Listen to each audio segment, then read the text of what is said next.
Decíamos de alguna manera que en Mohenjo-Daro se dio este centro que está acá. Se planificó todo de acuerdo al centro, y aquí de alguna manera tenemos todo lo que tiene que ver con el culto al cuerpo, con el culto a la higiene, los baños, los lugares realmente de recuerdo. O sea que muy, muy buena planificación, mucho antes de Egipto, mucho antes de asirios y caldeos, mucho antes de los persas y obviamente de los romanos. Cuando se habla de ciudades, y esto lo vamos a llevar a las casas, simplemente se los estoy mostrando como un ejemplo, que el universo está organizado en centro. Cuando las ciudades, obviamente, estás en las ciudades laberínticas por el tema de las luchas, entonces las calles no son ortogonales, las calles son como vienen, y uno camina por esas callejas que son muy lindas, muy románticas, pero no está una persona en orden. Es decir, en general, el ser humano percibe lo que es el orden y lo que es el desorden.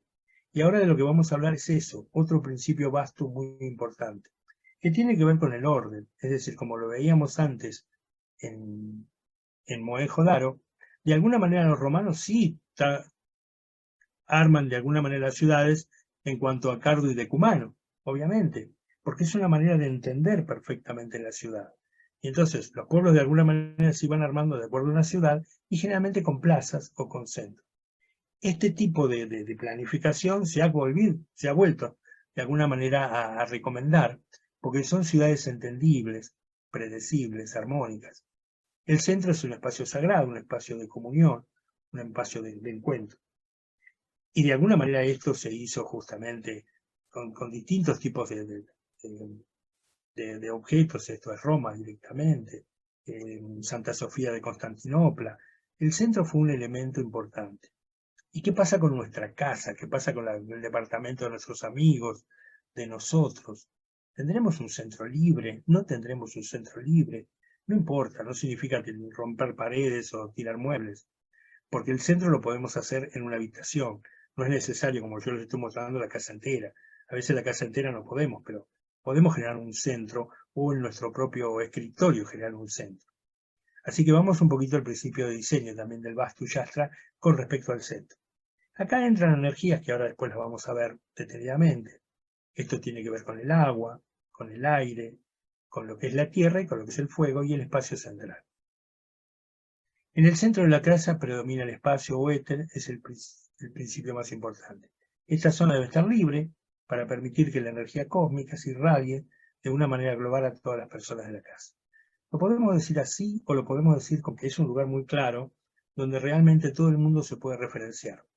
A veces uno entra en una casa que se fue haciendo con el tiempo, y primero es una habitación, después la otra, y no deja de ser una serie de pasadizos, donde no está el punto central o donde se encuentran las cosas.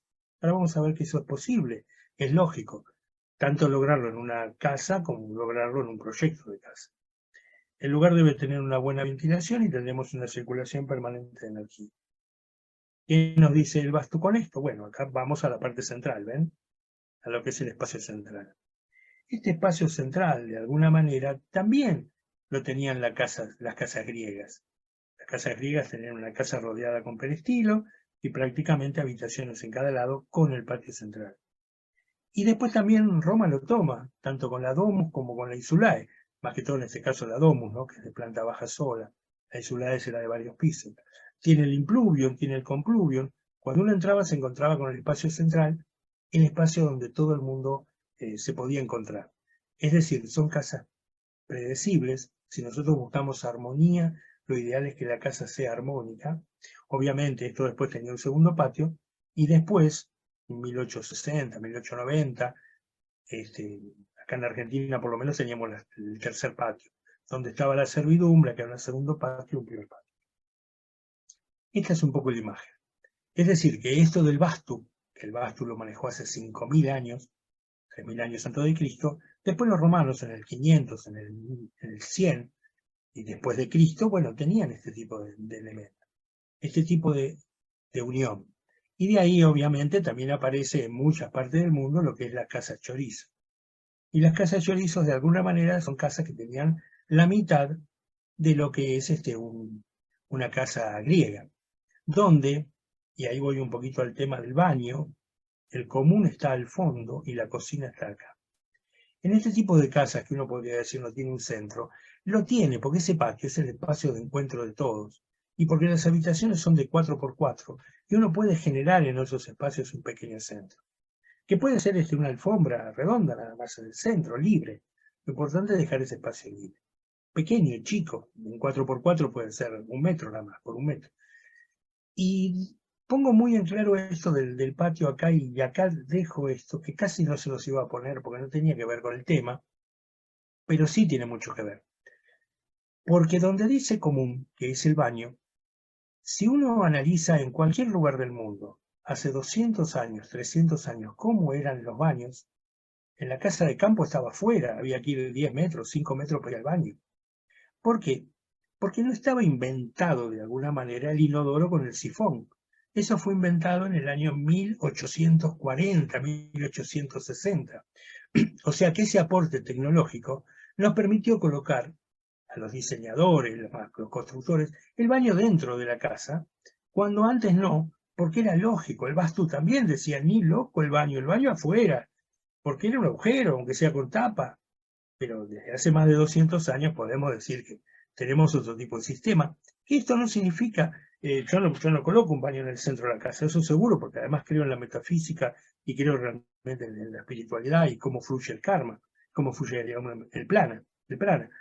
Pero digamos que esta resolución tecnológica muy importante para el 1810, 1850, después en todo el mundo se resolvió cuando se inventó el tipo de inodoro que todo el mundo usa.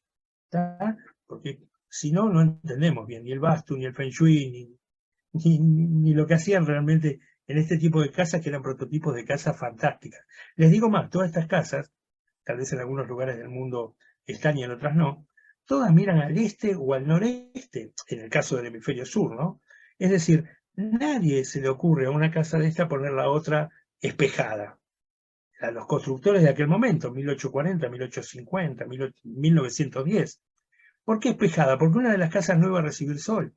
Todas, en general, están colocadas una atrás de la otra, y aunque tengan la mitad del patio, o sea, 4 metros, cuando de la otra manera tendrían 8 metros y tendrían un patio más grande, y podríamos hacer la casa griega o la casa romana, no lo hacían porque sabían que el sol venía por este lado, por el este. Lo mismo que estamos hablando del Vastu.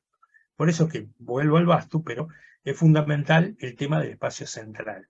Y el espacio central en la arquitectura hoy en día, tal vez no lo podemos centrar justo, muchas veces sí, porque ponemos un patio, un aire y luz, pero acá tenemos, por ejemplo, en un hall de acceso, un espacio central de doble altura, es un lugar de comunicación de toda la casa. Y si nos vamos a esta casa, por ejemplo,